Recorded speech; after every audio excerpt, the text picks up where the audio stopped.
మంది నిరుద్యోగులు వివిధ పోటీ పరీక్షలకు ప్రిపేర్ అవుతున్నారు.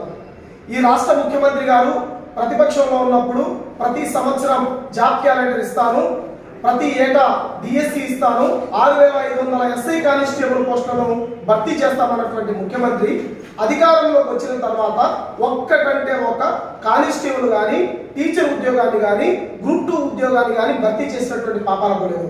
తర్వాత ఈ రాష్ట్ర ముఖ్యమంత్రి ప్రతి చోట ప్రచారానికి వెళ్ళి 23,000 టీచర్ పోస్టులు ఖాళీలు ఉన్నాయి, నేను వచ్చిన తర్వాత మెగా డిఎస్సి ఇస్తానన్నటువంటి ముఖ్యమంత్రి ఈరోజు క్యాబినెట్ మీట్లో 6,100 పోస్టులకు మాత్రమే క్యాబినెట్ యొక్క అనుమతి ఇచ్చామని చెప్పేసి ఈరోజు సాక్షి టీవీలో వస్తుంది.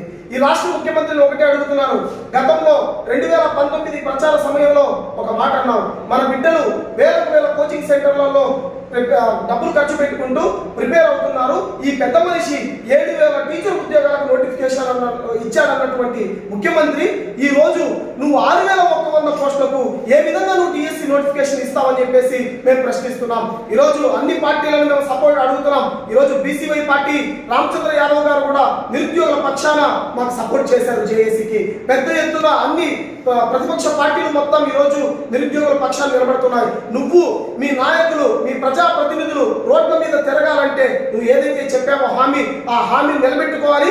23,000 టీచర్ పోస్టులతో నువ్వు మెగా డిఎస్సి ఇవ్వాలి.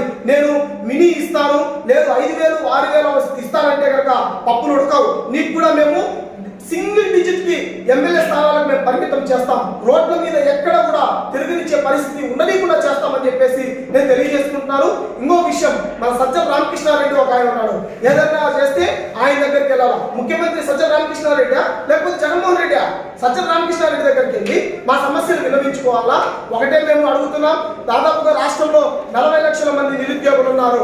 40 లక్షలు ఇంటూ 5 ఓట్ల చొప్పున వేసుకుంటే కోట్ల ఓట్లను మేము ప్రభావితం చేయగలము.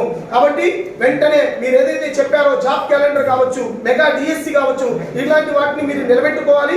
లేని పక్షంలో ఎక్కడికక్కడ మిమ్మల్ని ఓడించడానికి నిరుద్యోగులందరూ ముందుకు వస్తామని చెప్పేసి నేను తెలియజేసుకుంటున్నాను. బీసీవై పార్టీ రామచంద్ర యాదవ్ గారు సంపూర్ణమైనటువంటి మద్దతు ఇచ్చారు. ఖచ్చితంగా మా బీసీవై పార్టీ తరఫున, అదేవిధంగా టీడీపీ, మిగతా పార్టీలు ఉన్నాయి, ఆ పార్టీలందరినీ కూడా మమేకం చేసుకొని దీని మీద ఉద్యమిస్తామని చెప్పేసి తెలియజేస్తున్నాను.